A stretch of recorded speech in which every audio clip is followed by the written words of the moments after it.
Seja bem-vindo ao programa Apontamentos da Semana, aqui onde a atualidade espiritual acontece. Neste programa iremos refletir sobre o cenário de conflito na Igreja primitiva. Albert Einstein dizia que era mais fácil desintegrar um átomo do que um preconceito. A maior barreira que Jesus enfrentou relativamente aos seus seguidores foram as suas ideias pré-concebidas. Os discípulos não davam importância ao que Jesus dizia, sobretudo se os seus ensinamentos não se enquadrassem nas suas ideias pessoais acerca de quem o Messias deveria ser. Se não fosse o Pentecostes, a missão da Igreja seria estéril. Para desenvolver este assunto, contaremos uma vez mais com a preciosa colaboração do pastor Ilídio. E para dar início, uma vez mais, nós vamos fazer uma prece ao nosso Deus. Santo e amoroso Deus, agradecemos-te uma vez mais a oportunidade que tu nos concedes de abrir a tua palavra e através da mesma podermos encontrar princípios que nos ajudarão, com certeza, a refletir o teu caráter, mas também que os mesmos sirvam como balizas para o itinerário que nós realizamos nesta vida.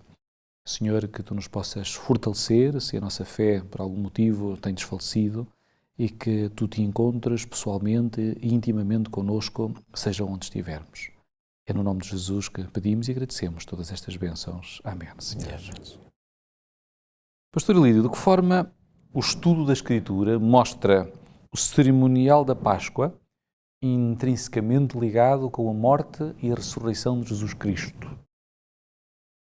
A Páscoa vem como corolário da libertação do povo do Egito, da escravidão, para a terra de Canaã, liderados por Moisés.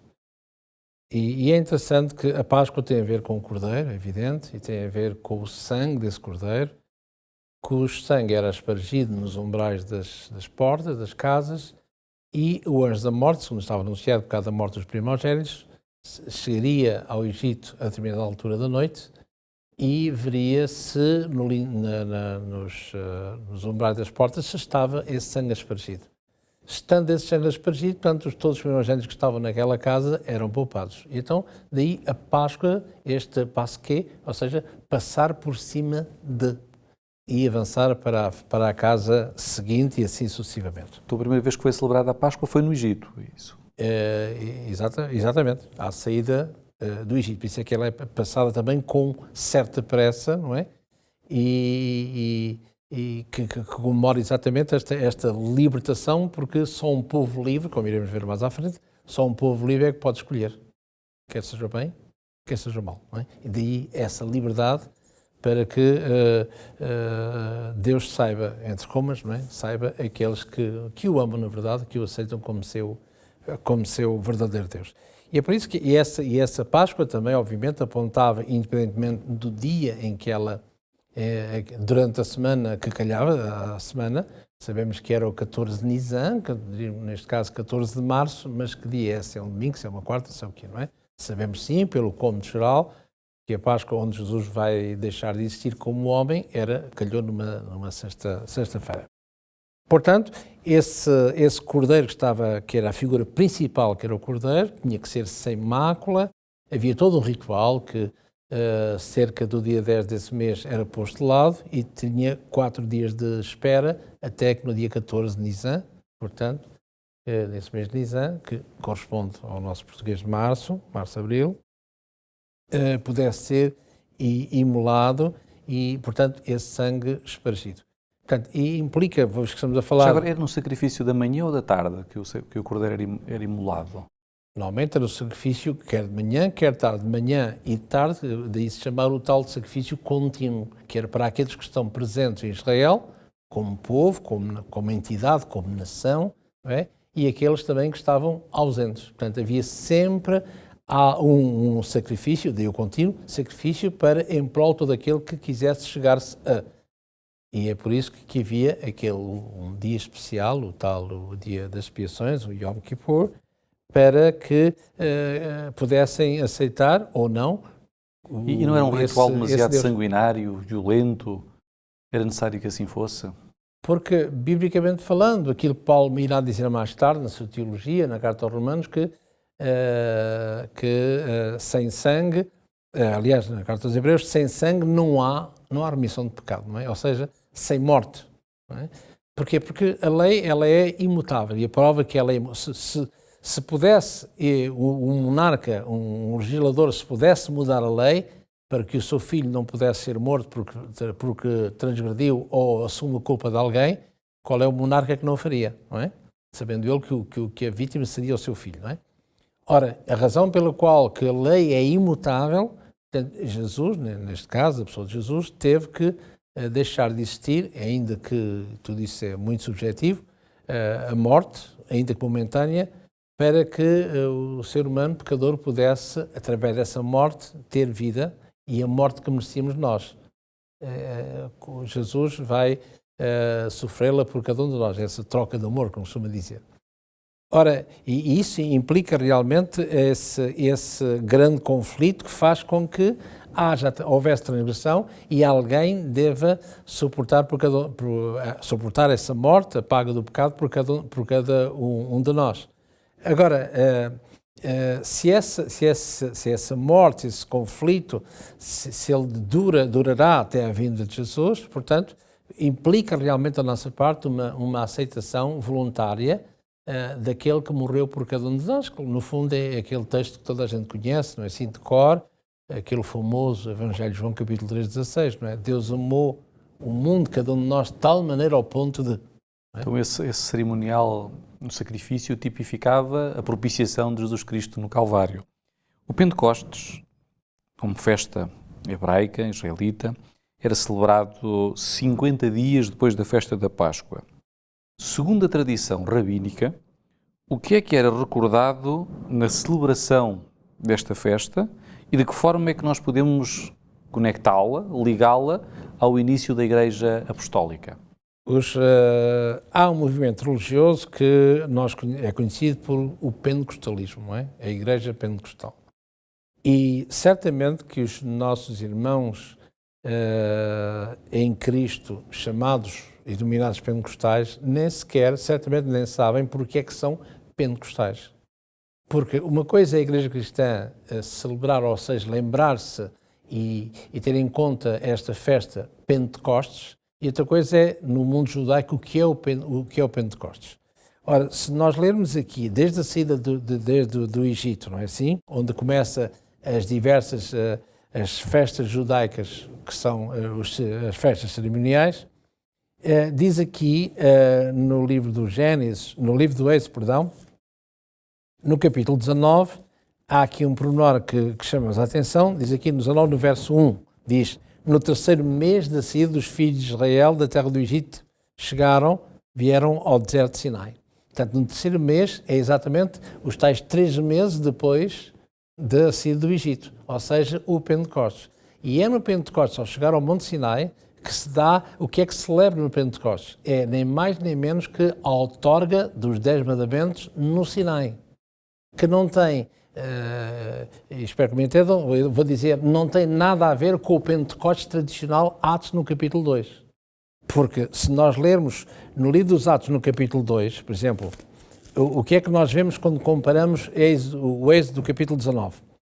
Atos no capítulo 2 diz assim, e verso 2, e de repente veio do céu um som como o vento veemente e impetuoso, encheu toda a casa, como estavam sentados, e foram vistas por eles línguas repartidas como de fogo. Portanto, vemos aqui o prelúdio daquilo que se chama Pentecostes, segundo o Novo Testamento. Ora, e se nós, como disse aqui no livro do Êxodo, no capítulo 19, o que é que nós vemos? Vemos que o cenário é exatamente o mesmo. Diz aqui no verso 16, capítulo 19, verso 16, portanto, no capítulo 20 temos a outorga dos 10 mandamentos de Sinai.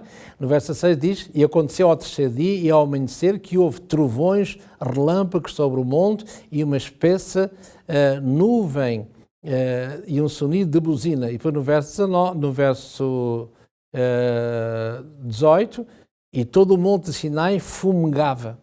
Ora, e vemos que há este barulho e fogo exatamente como, se compararmos os dois textos com o livro dos Atos no capítulo 2, é exatamente que encontramos aqui este mesmo contexto, ou seja, a nível do cenário, como dissemos, havia um vento veemente e impetuoso, cheio que abanou a casa. não é? E também este fogo. Portanto, este contexto todo ele é propício, quer de um, quer do outro, mas o Pentecostes é, acima de tudo, a outorga dos 10 mandamentos da lei do Senhor no Monte Sinai, que não tem a ver, numa primeira fase, com línguas ou deixar de ser, tem a ver sim com a entronização de Cristo no céu, o que é, pronto, ia dizer que é diferente. Ou seja, mas quando dizemos eu sou da igreja pentecostal, não tem a ver com línguas, mas tem a ver com a sua gênese, que é com os 10 mandamentos. Terei já uma questão relacionada com esse tema especificamente. É verdade então que nós podemos fazer esta correlação. Jesus Cristo foi oferecido como Cordeiro Pascual e 50 dias depois estamos perante o cenáculo no Pentecostes. Exatamente. A Bíblia refere que no início da criação o Espírito de Deus pairava sobre as águas. Da mesma forma aqui no Pentecostes nós encontramos o Espírito de Deus pairando sobre cada homem e cada mulher, não vemos aqui a seção de género, que se encontrava no cenáculo. Mas que evidências é que nós vamos encontrar em Atos, no capítulo 2, versículos 3 a 11, que nos mostram que o fenómeno de xenoglóssia, que é o domínio de um idioma, sem ter um conhecimento prévio do mesmo, foi um ato dirigido por Deus, compreendido por todos, e não um evento carismático semelhante àquele que aconteceu na Torre de Babel. Como é que nós fazemos essa análise? A nossa linguagem, como sabe, a portuguesa, está dependente diretamente, quer de uma boa parte no latim, a base, e também no grego. E esta palavra aqui, esta xenoglossia, não é?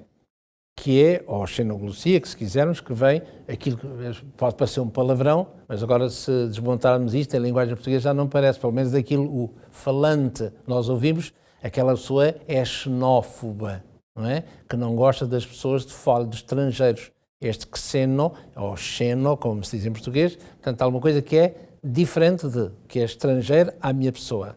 E este glossia, xenoglossia, glossar, que é a própria língua, línguas diferentes ao passo que o outro termo glossolali são línguas estranhas, línguas que ninguém conhece, diria mesmo até, parafraseando, que nem o próprio Deus conhece. Não é? É porque a glossolalia, mesmo sendo estudada por uma corrente da psiquiatria, refere-se a este fenómeno como sons inarticulados, está relacionado aos fenómenos estáticos. Exatamente. Será assim? Exatamente. Portanto, línguas, como eu disse há pouquinho, por graça, não é? Que nem o próprio Deus conhece, não é? Porque falar línguas é como nós vemos aqui, se lermos na Carta aos Coríntios, no capítulo 14, onde Paulo diz lá claramente, falar línguas é muito bom, mas que haja intérprete. Porque se um estrangeiro, um estranho à comunidade, entrar naquela igreja, cada um fala a sua língua, não é? Mesmo que fossem línguas vivas, atuais, não é? Está tudo louco, não é? Porque se tem uma língua comum, que é o português, todos os falantes e aqueles que ouvem percebem perfeitamente a sua língua materna, ou outra língua que seja diferente da minha, mas eu percebo o português, não sei por cargas de água, até uma questão meramente racional, não é? Não há necessidade de Deus inspirar o orador, seja ele quem quer que seja, homem ou mulher, agora falar, até que seja uma língua viva, imagine falar mandarim. Não, que sentido é que isso faz? Se todos os que ali estão na sala, quer o falante, quer aqueles que ouvem, ou entendam e falam perfeitamente, corretamente e fluentemente o português. A que propósito é que eu tenho que falar mandarim e para quê? Quem é que sai dali instruído? Ninguém, não é? É isso que Paulo vai dizer. Se houvesse um estranho a entrar na igreja, iam dizer que são loucos, não é? E naquele caso específico havia um hiato, um problema, os discípulos não falavam os idiomas estrangeiros que ali estavam presentes. Por essa razão houve uma necessidade de preencher essa lacuna. Estamos na presença, não numa glossolali, línguas estranhas que ninguém compreende, mas numa xenolali, ou seja, que é glossi, ou seja, língua, glossar, língua, xeno ou xeno, diferente de... Portanto, e por isso é que o texto diz muito bem, e cada um que ali estava ouvia na sua própria língua. Pronto, transpondo isso para os dias de hoje, estamos ali na ONU, tem ali tantas nacionalidades, são 6 ou 7 línguas que são oficiais. Ele está a falar mandarim, eu não percebo, e então estou ali sentado a ouvir na ONU, agarro-nos aos escultadores e ponho, não é? Se eu sou chinês, não preciso, que é a minha língua natural. Se ou o nosso presidente está lá a falar em português, pronto, eu sou chinês, não sei, eu não percebo português, ponho aquilo. Portanto, o que os apóstolos fizeram ali, não é? É a mesma coisa que hoje se faz com diversos intérpretes. Nós não vemos nas câmaras, não é? Vemos a sessão da ONU, mas não vemos ao lado todos aqueles escritórios que ali estão, não é? Com as pessoas que estão a traduzir, para que em simultâneo, cada um na sua língua, ouça as línguas autorizadas ali, que são 6 ou 7, ou lá o que é, possam ouvir. E o que se passou em Babel foi exatamente o processo inverno, causou dispersão. Enquanto ali cada um falava, ouvia na sua própria língua, porque eles eram indoutos. Como é que eu sou... nos países que ali estavam, para transformar ao português, estão ali portugueses, franceses, espanhóis, italianos, como é que aqueles galileus que não sabem, não só não estudaram e só sabem falar hebreu, como é que eles sabem português? O Seta, como diz o texto, eu que estive lá, que sou português, ouvia na minha própria língua, não é? Ora, e portanto, coisa que em Babilónia, em Babel, não é? Era diferente, ninguém sabia de ninguém. Portanto, por isso é que Deus vai fazer com quê? Com que um grupo falasse aquela língua, o português, faz de conta, e outro grupo na mesma obra falasse inglês. Não é? Pronto, vamos emigrar para o... Não é? Isso faz-me lembrar quase uma história por graça, não é? Alguém que eu conheci, que quando emigrou naqueles anos 61 para a França, que não sabia nada de francês, não é? Mas há palavras que são cognatas, não é? E a madame francesa pediu à portuguesa: olhe, em português, portanto, eu queria o chá. Chá, que será o que é que chá, não é? Eu fui fazer um chá, e no entanto um chá é um gato, não é? Um gato. Mas para mim, chá português, que eu não sei não falar francês, mas um chá, será um chá? Olha, vou arriscar, levo um chá, não é? E a senhora olha para aquilo, um chá, mas é miau, não é? Do género, portanto, por isso é que na obra eu quero um molho de tijolos, mas eu, como sou chinês, a minha língua agora é chinesa, não é? Até ali é uma língua comum, mas agora cada grupo nas suas diversas línguas, não é? Como as conhecemos hoje, o que é que ele disse, não é? E aquela obra talvez era confusa, daí Babilónia, confusão, que a obra teve que ser embargada naturalmente, não é? E é essa a grande diferença entre Babel e o Pentecostes, cada um ouvia na sua própria língua. O milagre do Pentecostes produziu então que todos pudessem falar uma mesma língua, mesma linguagem. Exatamente. Hoje na Igreja, talvez não na questão dos idiomas, mas em objetivos, em propósitos, também deveríamos, com a presença do Espírito Santo, estar no mesmo propósito, falando a mesma linguagem. Exatamente. Estevão significa coroa de vitória, foi considerado o primeiro mártir da Igreja Apostólica, causando uma profunda impressão no inquisidor Saulo de Tarso. O que é que significa a palavra mártir e por que razão Estevão foi martirizado? Por exemplo, quando nós lemos aqui, quando Jesus, antes de ascender ao céu, diz aqui que vós me representareis nas outras nações, nos outros sítios, em todo sítio, e ser-me-eis minhas testemunhas. Diz aqui no livro dos Atos, no capítulo 1, nessa primeira missão evangélica, a menção de Jesus aos seus discípulos, diz aqui, estou a ler Atos no capítulo 1 e no verso 8, vós recebereis a virtude do Espírito Santo, que há de vir sobre vós, e ser-me-eis testemunhas, tanto em Jerusalém como em na Judeia, Periferia e Samaria, não é? Ora, a palavra que é traduzida em português por testemunhas, testemunhar, é a palavra, curiosamente, que é a palavra grega de martureo, que vem a palavra martírio. E ser testemunhas, se fôssemos gregos, diríamos, aquele está condenado, no bom sentido, a ser mártir, depondo da sua vida, que é o que aconteceu com Estevão. Não é? Portanto, ele não faz mais nem menos do que testemunhar da sua fé. No entanto, há uma coisa interessante, eu vou desviar-me só uns segundos, se me permite, que é o que tem a ver com Estevão, com Daniel 9, a tal profecia das 70 semanas. E as 70 semanas terminam exatamente com o morte de Estevão no ano 34. E eu vou só fazer aqui um pequeno pormenor, dando aqui um pequeno pormenor, portanto, no livro do profeta Daniel, no capítulo 9, que fala acerca das 70 semanas, e há aqui um pormenor interessante que no início, no prólogo da profecia das 70 semanas, que diz assim, e eu penso que isto é importante, diz aqui no verso 24, 70 semanas estão determinadas sobre o teu povo, sobre a sua santa cidade, portanto, 70 semanas sobre o teu povo, a santa cidade, para extinguir a transgressão, dar fim aos pecados, para expiar a iniquidade, trazer a justiça eterna, para selar a visão e a profecia. Ora, se nós lemos Atos no capítulo 7, o que é que vemos? Vemos que o último profeta, o último que tem visão, é Estevão. Selar a visão e a profecia. A visão, que é a última visão de Estevão, com a sua morte, e a profecia que Jerusalém seria destruída 40 anos mais tarde. Esse pormenor, esse link com a vida, entre uma coisa e outra. Outros testemunharão com a morte. 30 segundos, rapidamente. O apóstolo São Pedro, em certa ocasião, estando em Jope, visualizou um lençol. Será que nesse lençol havia uma mensagem de despenalização da mensagem de regras da saúde, sanitárias? Alguns nossos irmãos em Cristo dizem: não, senhor, os adventistas estão errados, porque nós hoje podemos comer tudo e mais alguma coisa, com a nova dispensação em Cristo podemos comer tudo, e a prova está, segundo Atos no capítulo 10. Porque o lençol aparece, que o Pedro estava com fome, não é? Que morava em Jope, o Pedro o curtidor e Pedro o pescador, em Jope, e Pedro mata e come, Pedro mata e come, Pedro mata e come. Por 3 vezes o texto, Deus disse, e o que é que Pedro vai dizer?